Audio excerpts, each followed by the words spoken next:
Hey, what's up GameLeapers? This is Coach Ease, and in today's video, we're going to be looking at the 10 best champions right now for 12-12B, and most of these are probably going to be busted in 12-13 as well, so it would be very wise if you stuck around for the whole video to know who these champions are and to master any of the champions on this list, guys. And any champion in the game, make sure you check out the GameLeap website, because we don't just recycle our YouTube content for our subscribers. We upload fresh daily content, and these videos are made by Challenger players and coaches from around the world that will help you improve, and guaranteed it doesn't matter what role you're playing, whether you're interested in micro or macro, our library of content will cover every single topic in this game. So check out those links and get that exclusive access by signing up, and let's get into the countdown. Now, starting us off, we have the first of 2 AD carries on this countdown, this one being Jhin. Now, to be honest, Jhin, even though he's been played in over 2 million games this patch, I still don't think he's the most amazing AD carry, especially in high reloads, because, well, he just gives a free lane to so many AD carries. He's not the scariest lane champion, so the real power Jhin has comes in team fights, and that's why in lower elos, where fights just happen non-stop, it's fiesta after fiesta, this is where Jhin can really shine, which is why his win rates are a little inflated in lower levels of play, but still, the stats don't lie. For the majority of people, Jhin is just going to be a very good pick because he's so consistent. So from these 2 million odd games for a champion to have a 51.5% win rate, in arguably the hardest role to actually win in, this goes to show how good Jhin is across the board. And because he's picked so much and also banned a little bit as well, this will also influence Jhin being an S+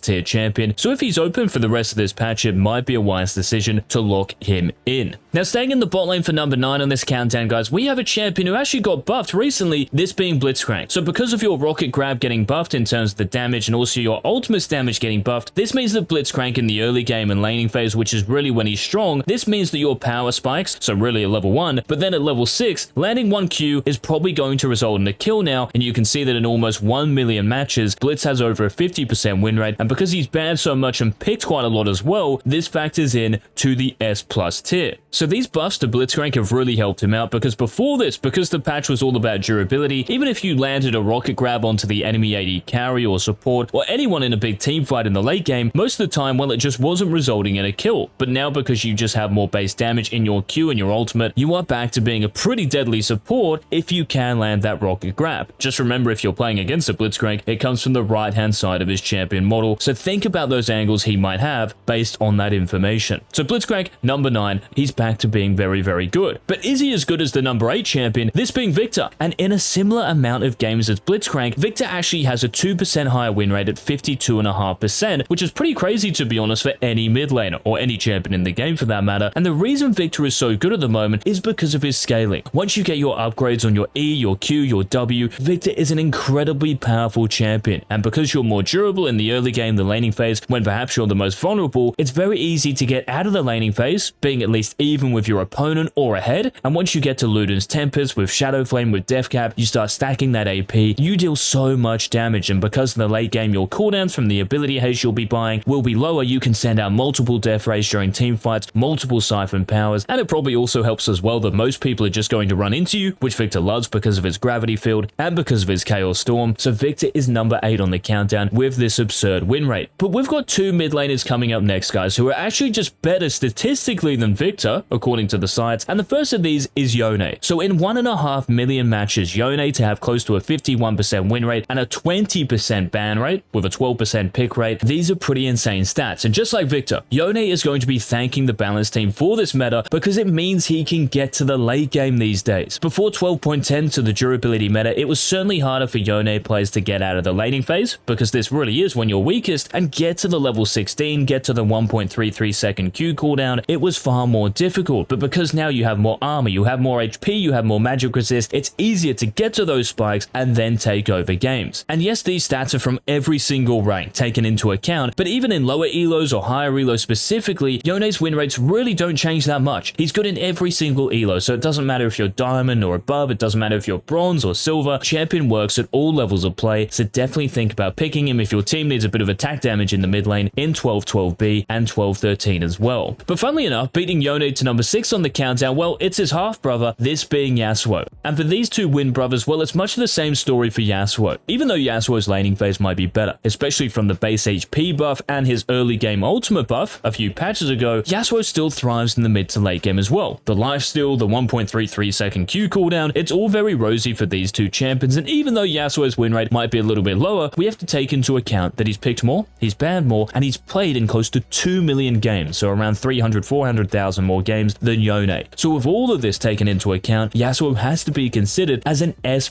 tier champion in the mid lane and on the Rift. Just remember that if you are playing Yasuo, your passive, the shield, it is crucial to play around, and if you're playing against Yasuo, try to auto attack him first before you use your big cooldowns on him, so you break the shield and then you can hit him where it hurts. Now, beating Yasuo and the other champions we just talked about to number 5 on the countdown, well, honestly, this champion could be number 1. This being Darius, who in my opinion is by far the best top laner at the moment, and we can see that he's banned in close to 27% of matches across all ranks. Now, this isn't the Yasuo 29%, but it's very, very close, which really tells us that lots of people think this champion is just straight up broken. In 1,300,000 matches, for Darius to have over a 50% win rate with a very high pick rate as well, especially for a top laner, this just tells us that the champion is very powerful at the moment. And the reason being, well, it's that durability meta again, because Darius loves extended fights, and he also loves going against tankier champions in the top lane because of its hemorrhage stacks, the Conqueror stacking, his low W cooldown. If a tank champion with Barmy Cinder like an Ornn, for example, makes one mistake, you can easily kill him. You have so much sustained DPS, more than anyone else maybe in the top lane, so that's why Darius is a very deadly champion in 12-12B, and a champion who, if you aren't playing, you should definitely consider picking up to print LP in the next week or so. But funnily enough, according to the stats, there is one champion in the top lane who's actually better than Darius, and this is the number 1 top laner on the Rift at the moment. This is Mordekaiser. So in over 1 million matches, a 52% win rate, 9% pick rate, 13-14% ban rate, very impressive stats here from Mord. But the issue with Mordekaiser, unlike Darius, is that the higher you go in terms of elo, the less valuable this champion becomes. Because he's really skill shot based, Mord, and because you need enemy champions to run into you so you can use your ultimate, players who boast a bit more mechanical capacity, let's say, do like playing against Mordekaiser because they can dodge his stuff, they can see it coming, and the champion becomes a little less useful against better players. But still, in the majority of games, Mordekaiser, we can see, is absolutely loving it because of the bust to Mordekaiser himself a few patches ago, and because Mordekaiser loves playing against champions with HP, especially when you have Riftmaker, Demonic Embrace in your kit. The champion can really go ham on anyone. Even if you don't win the laning phase, your scaling is so good, and because games are going to last longer these days, Mordekaiser is just frothing the durability meta. So if your team needs an AP top laner, there are really none better than the Mace Wielder in 12-12B. Now, the third best champion according to the stats guys in 12-12B, this is Morgana. And for Morgana, 1.2 million matches, picked once in every 10 games, pretty high, and also banned in a quarter of the games played. That's pretty insane, and to have a 51% win rate goes to show how good Morgana is. And one of the main reasons Morgana as a support at the moment is so good is because of how good Liandry's Anguish is. So beforehand you might have been going Shirelia's, well now it's much better just to go Liandry's because of the extra HP in the game at the moment and because of the meta. And remember, just like Shirelia's, you're still getting ability haste from the mythic passive, so it's not like you're missing out on cooldown reduction. You're still getting that, but you're getting more damage. You're going to be more deadly. So Morgana is the third best champion and the best support on the Rift at the moment. But ahead of Morgana, we're staying in the bot lane here, guys, for the best AD carry, according to the statistics, this being Samira. So in over 1.3 million matches, a bit like Morgana, banned in a quarter of the games played and picked in 1 every 10 games, for Samira to have a 51.2% win rate, it goes to show how broken this champion is across all elos. And you might be like, but Samira is an engaged champion. Well, for the most part anyway, because you want to stack your style stacks, you want to E in there, you want to use your ultimate, and you want to blow champions to bits. That's why in the previous meta before 12-10, pair Samira with a Yone, with a Nautilus, a lot better. But those supports aren't really that good at the moment, but the fact is this, because Riot gave you attack damage per level and they gave you scaling in your kit a few patches ago, these buffs mean that Samira has the mid to late game scaling that she kind of really needed. She's a very snowbally champion, so even these days, if you don't get going during the laning phase, because you have the scaling now, you can actually scale kind of happily into the mid to late game and wait for those fights to break out, and that's when you take over. So even if Leona or Nautilus or Alistair, these type of supports aren't as impactful in this durability meta as they were before 12.10, which was really about land 1 bit of CC and just blow that single target up, Samira is still obviously performing at an extremely high level because of the scaling she has, and because in teamfights you're going to stack Conqueror easier these days carries, so getting to max stacks because you're going to be tankier. Samira is really just loving this meta, and this is why she's the #1 AD carry and second best champion according to the stats, but she is bested by the #1 champion in the game, and despite getting so many nerfs in 12-12B, this is Bel'Veth. So even though your attack damage per level, your HP per level, your easy lifesteal, and God knows what else, this champion is still #1. A 52.9% win rate in over 1 million matches across all elos, and look at that ban rate, 63.6%. That is the highest I've seen in years. So if she is open because she has such a good win rate, you legit just have to pick up. That's the way it is at the moment. That's why Bel'Veth is the #1 champion, because she is just so broken. Even if your scaling may have been nerfed this patch, and in high reloads it should be said, it has definitely had an effect, but the point is this: you're still going to get to that late game and be a very strong champion, and because lots of players won't be able to kite you out and dodge your abilities and keep you at arm's length, you are going to have a field day for the rest of 12.12B as well, and I wouldn't be surprised if Bel'Veth copped more nerfs in 12-13 on top of the ones she already got. So those were the 10 best champions, guys, according to the stats at the moment and for the next week on the Rift. So take these picks into consideration, add them to your champion pool if you haven't already. You've got the best chance of winning games on these champs, and until tomorrow's Season 12 upload, this has been Coach Cheese. Peace.